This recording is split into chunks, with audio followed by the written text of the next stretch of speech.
Good afternoon. My name is Ricky with the Ebbert Company. I'm here today with Dawn from Southwire. So obviously not every job is heavy duty. What do you have for those smaller pulls? Sure. So thanks for bringing that up. We do have a lot of offerings for all kinds of cable pulling.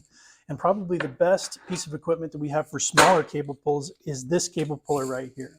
This is the Maxxis XD1. It's a 1,000 pound capacity cable puller. So anything up to 1,000 pounds, this cable puller can handle. It's great because not only can I work with something that's a hand pull, for example, or a circuit wire pull, but even bigger gauge wire, as long as it's less than 1,000 pounds, this piece of equipment can handle it. The gearbox that it has on it is the same gearbox technology that we use for our bigger, heavier cable pullers.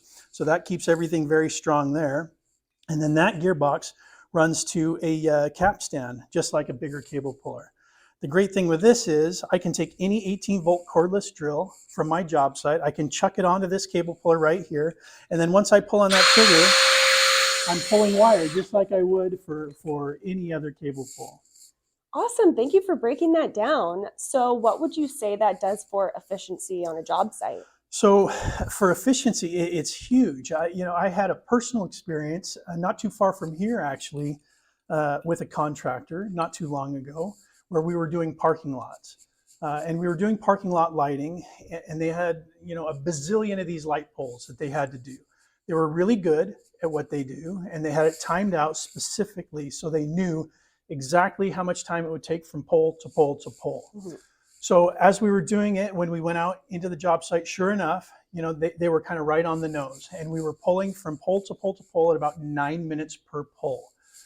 When we took this XD1 out and we put it into action on the job, we took that time down from 9 minutes per pole to approximately 4 minutes per pole. So there was a huge difference in time. We reduced that time by about 5 minutes from pole to pole to pole.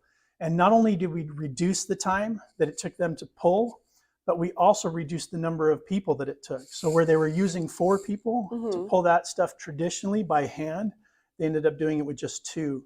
And they sent those guys over to another part of the job where they were able to be productive and do whatever they were going to do. Wow, that is excellent. Thank you for breaking that down today, Dawn. Yeah, you're welcome.